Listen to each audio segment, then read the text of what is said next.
I, I, I, I got a letter from the government the other day. How open and ready to burn that. Man, the way that I live don't concern that. Man, we gon' have to settle. Welcome to another edition of Critical Insight on Your World News. I'm your student correspondent Tim Bodoff-Lenshin, and I'm honored today to be joined by Eugene Puryear from the Answer Coalition. Eugene, thank you for being with us. No, thank you so much for having me on, Tim. I appreciate it. Today we're going to be talking about an issue that's very important to myself and a very devastating issue for many innocent civilians all across the globe, and that's U.S. drone warfare. Eugene, I want to start off by asking you, what is the overarching goal of drone warfare? Well, I think the overall goal of drone warfare is really to sort of hit the reset button on imperialism, if you will. Over the past decade, we've seen that the American people and people around the world have shown over and over again in protests, through voting, in many different ways, that they are opposed to these large-scale occupations that were happening in Iraq and Afghanistan. And in some senses, this was a very devastating thing for imperialism. Sort of their prestige of imperialism was lessened significantly because of sort of the obvious occupation strategies. So I think drone warfare and sort of the broader move to light footprint warfare is an attempt to put in place something that is less of a behemoth. I mean, when there's a few 100,000 troops occupying a country, it looks like just that. But when you're using drones and small amounts of special forces and things like that, it's almost a little bit like the old gunboat diplomacy of the 19th century. They're able to go in countries and undermine their sovereignty and dominate their resources, but in a way that perhaps is less apparent on the surface, so that they appear to be doing something different than what they've consistently done, but obviously continuing the same policies. Definitely. What impact does this have on civil liberties in the United States? I think it has a significant impact on civil liberties, and this is one of the more interesting things about the drone warfare concept is, even though it gives imperialism a number of advantages, it also gives those of us opposed to these moves advantages, and one of those is the linkages between so many different issues. And we see that drones as a technological weapon have been used in Iraq and Afghanistan in ways that law enforcement in the United States would like to be able to use right here. And they're already being used for observation on the border by the Border Patrol on the border with Mexico, which I think is important to recognize. But certainly we're seeing drones being sort of part of this broader move by the United States government. And this goes along with what they've been doing with the NDAA and other different things to allow them to look more in your computers, to try to sort of lessen constitutional protections for things like search and seizure, following people around, and all these different sort of things. And drones, like for example, over Baghdad, they used to use drones to do something called persistent surveillance, where they'd have drones circling around all day, 7 days a week. So when there'd be a suicide bombing, they would be able to use that footage along with other footage to try to find out who did it. So imagine in New York City or Oakland or one of these other cities, if they use persistent surveillance and were able to essentially map out the routes of all people, anyone, and combine that with all the other cameras that we know proliferate out through our society, they'd really be able to watch everyone and follow you and know what you're going to do before you're going to do it. And I think what we're seeing here is when we put that together with all the lessening of constitutional rights, especially the Fourth Amendment rights, we can see a very dangerous precedent for the ability of the United States government to go in and oppress people. I mean, we've already seen through documents released by the Partnership for Civil Justice Fund that they've been spying, or were spying ruthlessly on the Occupy movement. Even groups they said were peaceful protest groups, they spied on them anyway. And so imagine adding drones to that arsenal of technological things they have, along with the lack of safeguards that would be in place because of the sort of shredding in so many ways of the Constitution. Right. And even though right now we are located in the United States, by no means are our lives any more or less valuable than the lives of people all across the globe. And as we've seen, these drone strikes have actually devastated people primarily in different countries, not here in the U.S. Exactly. And that's why we need to, as concerned citizens, we need to be just as concerned about those strikes as if they will be happening right here on this soil. Exactly. Currently, there's been some talks about so-called signature strikes, targeted strikes. Could you enlighten us with what exactly those are specifically? Definitely. So what was in the news when the CIA director John Brennan was being confirmed that was a major issue was just the issue of targeted strikes. When they say that, okay, well, we're going to get XYZ person who's a leader of Al-Qaeda, an operational leader of Al-Qaeda, and that's what drone warfare is all about. But what they didn't say one word about, because they want to keep it super secret, is that the vast majority of strikes by drones are what are known as signature strikes. Now, they're called signature strikes because they don't actually know who they're attacking.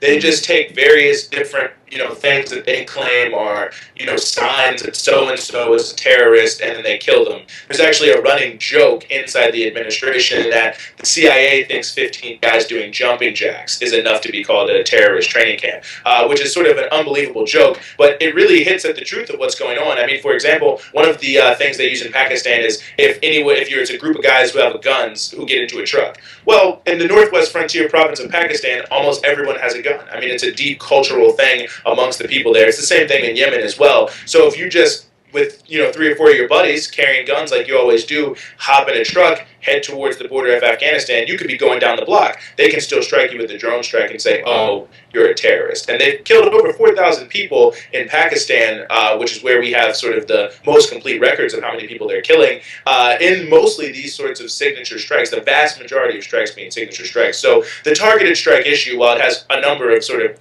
other crazy things. For example, they basically say they can go to any country and kill any person they deem to be a terrorist, regardless of what that country says. The really big issue that has been missed in the mainstream media, by and large, although there have been some stories about it, but certainly around the Brennan confirmation, is that the vast majority of strikes are these signature strikes that are just wantonly and indiscriminately killing people around the world.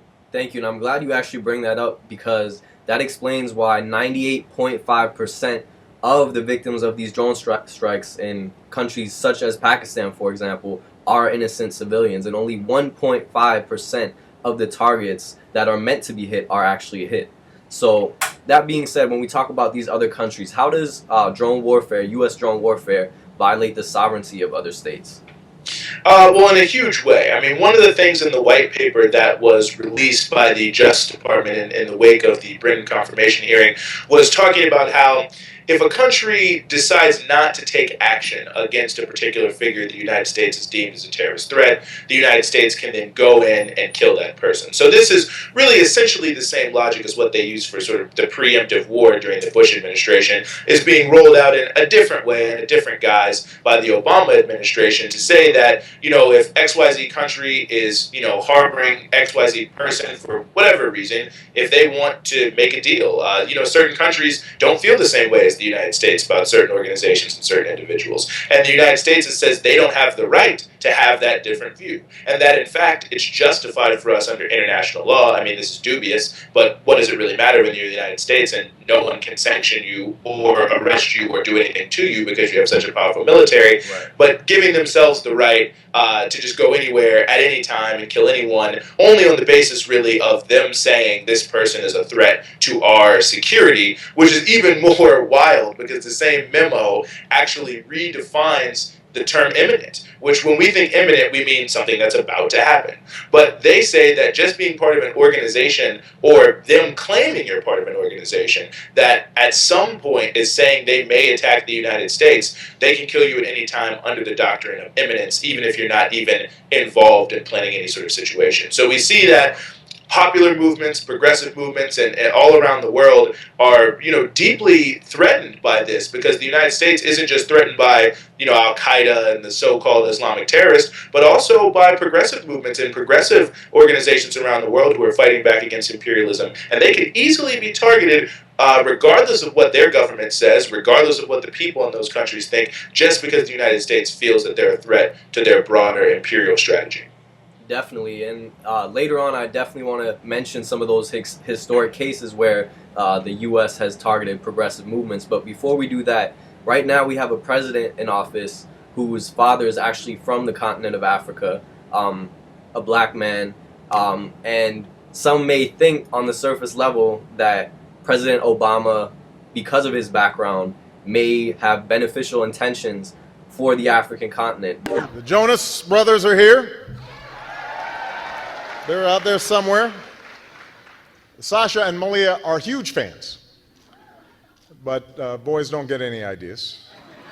I have 2 words for you: predator drones. You will never see it coming.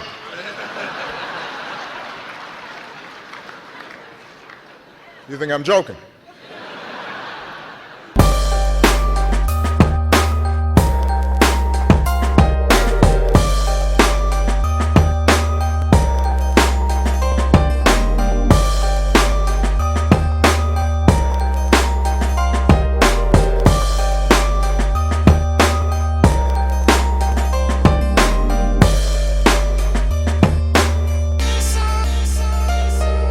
But from your experience of dealing with drones, what has drone warfare done to the continent of Africa? Well, I think it's been incredibly destructive. One of the first drone warfare programs in Africa, really the first, was in Somalia. And it's sort of a part of the U.S. attempts to destabilize that country. They, in 2006, felt that the Islamic Courts Union, the first government in basically a decade and a half to unify the country of Somalia, was not sufficiently acceptable to the United States and to the West. They went in, they destabilized that government. They backed an Ethiopian occupation, Kenyan, Ugandan, a broad occupation of various East African forces, and they backed that up with drone strikes, which they've used as essentially sort of an air power component to back up these proxy occupations. They've also used them for intelligence, which they've used as a part of the broader war on terror archipelago of secret CIA prisons. There's a secret CIA prison, or no longer secret, formerly secret CIA prison in Mogadishu at the main airport, and that's also connected to the drone warfare being used for intelligence. Now we see 100 troops have been sent to Niger to operate a drone base out of Niger, and the stated reason, of course, is simply just to do intelligence and reconnaissance for the French-led invasion and occupation of Mali, but obviously we know that they can arm many of these drones as well, so if they decide to unilaterally, and they said they have been considering and will not rule out, this is the United States now, unilateral strikes in Mali and perhaps other countries in the West African region to strike forces that they feel are counter to their interests. There's also was some talk of using drones in the campaign to go after Joseph Kony and the Lord's Resistance Army. So we can see that drones are being used on the African continent as a significant power projection tool. And when we put that in the context of John Kerry's confirmation hearing for being Secretary of State, when he consistently said, we need to focus on Africa because China is in Africa. China is gaining economic clout in Africa, and America is losing out on business and economic opportunities. We need to go there. We need to be forceful. And so we see up to 35 countries could receive U.S. military training missions. Drones are being increased in addition to drones that already exist in East Africa and Somalia, Djibouti, and other places. We're also seeing the rest of the continent now potentially being subjected to this unilateral act of power from the United States, where they get a proxy government to agree to put a base in there, and then they can use these drone assassination squads against whoever they like, and to support any number of Western-backed military interventions and Western-backed rulers. Thank you, Eugene. My next question is, there's been some talk about the Rand Paul filibuster, and could you just enlighten our viewers a little bit about what exactly that's about? Well, it's been an interesting thing. Rand Paul filibustered for, I believe it was 13 hours, and his whole point, it was about drones, and it drew a lot of attention to drones, but his filibuster was very specific. It was aimed purely towards the idea that the government had refused to release to him or to say to him that they would not kill a U.S. citizen on U.S. soil. And so he did this filibuster, and he said, I will not allow the nomination of John Brennan to go through until the U.S. government admits that they will not kill via drone strike a U.S. citizen on U.S. soil. And so the Justice Department, to end the filibuster, released this sort of pro forma statement saying, well, we would not kill a U.S. citizen on U.S. soil who is not engaged in activity against the U.S. government. So they left themselves some gray area to actually still give themselves the ability to kill U.S. citizens with drones on U.S. soil, but nevertheless, Rand Paul stood up. But what was really interesting about it was that it was all these, primarily, other than Ron Wyden, the Democrat from Oregon, primarily these hard-right Tea Party Republicans who were standing up to this. We've seen the same thing in states like Virginia, where the Tea Party caucus in the state legislature is pushing a bill to ban drones, that the far right, under the guise of sort of constitutional liberties, is standing up against drones. And it's just interesting because, these people want to eliminate every social program. They back, policies that are extremely detrimental to working and poor and oppressed people in this nation and around the world over and over again. And yet they're sort of emerging as a standard bearer in this fight against drones, which is truly unfortunate. But it shows the bankruptcy of the Democratic Party, which claims to be progressive, which in 2006 and 2008 capitalized on the disgust of millions of people in America with war and occupation around the world. This party that claims to represent those interests has in fact lined up lockstep behind the president in this murderous, brutal, secret drone warfare policy, which really has a strong whiff of neocolonialism about it, and it's been left completely to the most reactionary sections of Congress to speak up. So for those of us who are progressive people, who are anti-imperialist, who are revolutionary, who feel the Democratic Party doesn't represent us, this is a sign that we have to stand up and we have to fight back, because there's no one in Congress that's going to represent us. Rand Paul, he may stand up against drones, but then he's going to turn around and want to eliminate food stamps. So really, there's no one in Congress, Democrat or Republican, who we can trust with our interest on this issue in terms of resolutely opposing war and militarism. Thank you, Eugene. And you mentioned neocolonialism and imperialism a little bit. And I'm glad you did, and I want to ask you a follow-up question to that. Given the history of the U.S. and its history of neocolonialism and imperialism, and perhaps you could provide some examples for us, should we be surprised about the way things are going right now? Yeah, well, I think sadly we can't be surprised.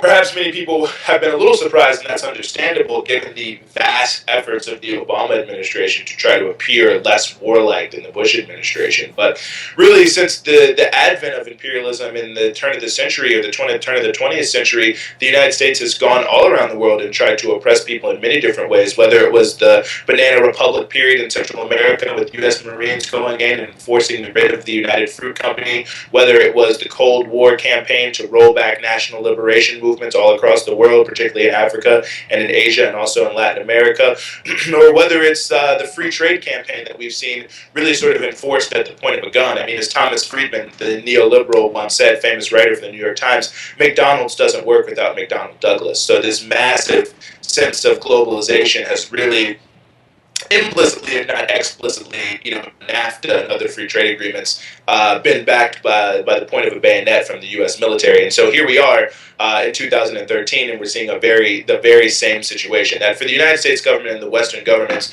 their entire power base, their entire economy is based around the ability to manipulate and dominate the rest of the world to their benefit, by and large, more or less. And so anything that's a threat to them must be moved out of the way. And we've seen that happen over and over again in the examples I've previously given, and I think we continue to see that happen today. Thank you, Eugene. I want to make sure that we definitely include a humanization of the victims of this drone policy, and that we don't just talk about numbers. Could you tell us a little bit about what the victims of these drone strikes look like? Who these people are? Well, sure. I mean, I think all around the world, one thing we've seen, and especially in Pakistan, is we've seen a number of children have been killed. And if you go to the Answer Coalition website, answercoalition.org, I believe at this point we should have some photos up that people can look at of victims of drone strikes. And in Yemen, for example, the son of Anwar al-Awlaki, who the United States claimed was an al-Qaeda leader, who was 16 years old, was killed. And basically he was just killed because he was living with his father, who the U.S. deemed to be a threat. Babies get killed. We see weddings get struck all the time.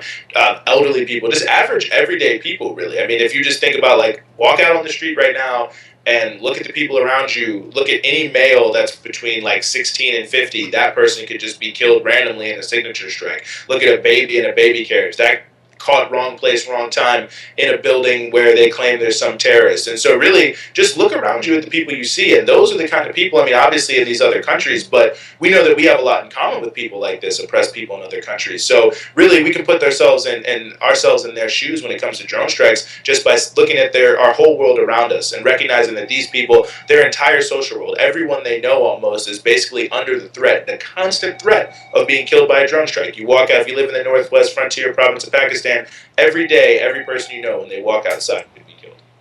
Thank you, Eugene. And you mentioned that most of the victims are males between the ages of 16 and 50.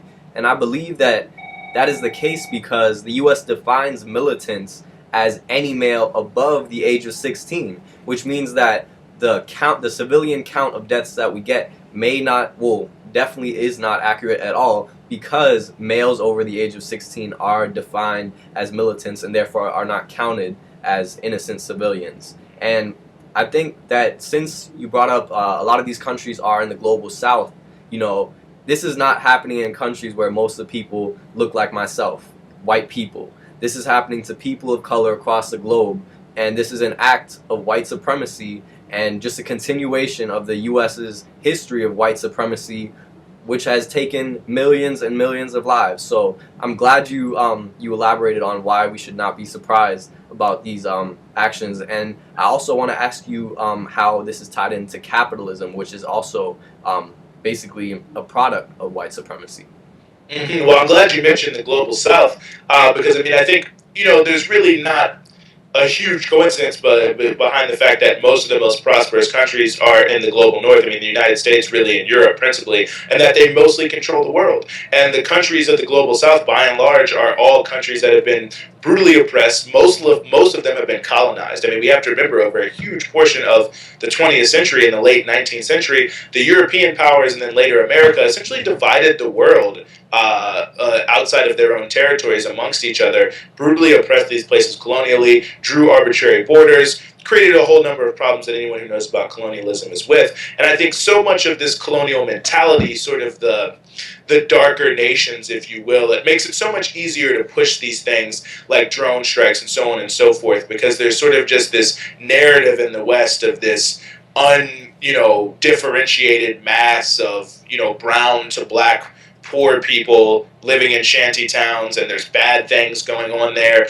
and people don't really know. People have this sort of racist caricature of what it's like in these countries, but they don't really know, and so it's pretty easy to just say, well, yeah, Pakistan, right, that's where all those terrorists are, and they're all running around with guns, and they hate America, and they got long beards. It seems to Americans, because based on what you see, it all seems like, well, so of course they're terrorists over there. Of course we're over there. Of course, we need to take out a few people here and there. There's bad guys who are out there. And I think so much of how we sort of, this exoticism, I should say, but in a way almost like, like this view of poverty, this view of the individuals who live there, it really helps create a frame for U.S. imperialism, sort of an us versus them kind of frame. And once you have an us versus them sort of thing, especially when, if people don't look like you, although certainly, unfortunately, even some people who look like me in this country aren't 100% clear on these issues, but certainly this sort of mentality of America and Europe being the height of civilization and other countries being sort of lesser or below us helps create the frame that dehumanizes people and allows them, by creating them as a them, not an us, as a them, it dehumanizes them and allows people to sort of play on these stereotypes that we have, and really, imperialism is very savvy this way. They integrate their strategy into these stereotypes we have and bring them together, and that's part of their broader ability to wage these wars in ways that, or at least attempt to do it in ways that don't raise a significant amount of opposition in the United States because of the preconceived notions that people bring to the table. Thank you, Eugene. I believe right now you're working on mobilizing for a rally that the Answer Coalition that you're a member of is holding. Could you tell our viewers that are listening right now a little bit more about that so they can possibly come out and support the rally and the coalition? Most certainly. So on April 13th, the Answer Coalition and a wide range of organizations will be holding a demonstration starting in front of the White House at 12 noon. So that's 12 noon on April 13th, demanding U.S. drones out of Africa, the Middle East, Asia, and everywhere, trying to highlight the linkages between struggles against these same imperialist powers, and especially the United States, around the world, which are closely linked, and how the drone warfare strategy, which is a neocolonial imperialist strategy, is sort of the glue that can sort of bring together our different struggles and break us out of our different silos and bring us together in a powerful movement. And we think that the U.S. government, obviously using this so-called light footprint warfare of drones and special forces, thinks they can fool people in this country. They think they can fool people around the world that they're not still the same old imperialists, that now they're, super efficient and they're only going after killing bad guys and they're not interested in controlling the world, but we know they can.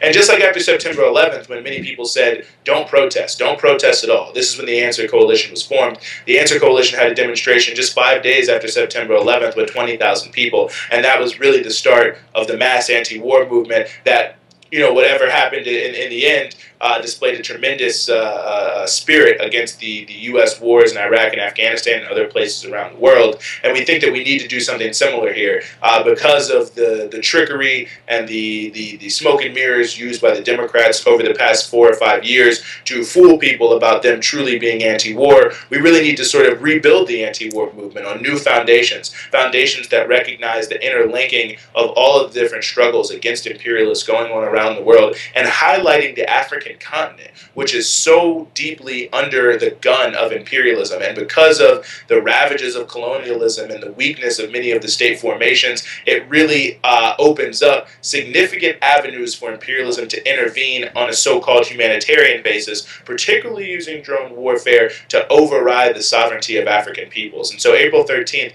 that's why we really want to highlight Africa, but also the need to get drones out of the rest of the world, to connect all these struggles, to connect it to our domestic struggle here in the United States, and most importantly, to send a message to the White House, to the Pentagon, to the warmongers and the war criminals that run this country, the 1%, the elites, that people of this nation will not allow the small, tiny elite to run a policy that destroys people around the world and degrades our own humanity because they do it in our name. We will not allow that. We will force them to stop. We will stand up in the streets and we'll say no to drone warfare. So I really hope people join us on April 13th, and they can find out more at www.answercoalition.org. That's ANSWER coalition.org.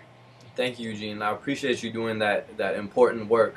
For people that want to get in contact with you personally, would you mind providing some contact information that they can use to reach out to you? Yeah, well, people can just look me up via my name on Facebook. It's probably the easiest way to get me. So I'm just Eugene Puryear, and I'm on there. Okay.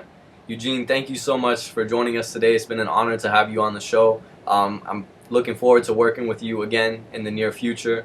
For Critical Insight and Your World News, my name is Tim Badov-Lenshin. This is Eugene Puryear. I hope you join us next time. Thank you. Thank you.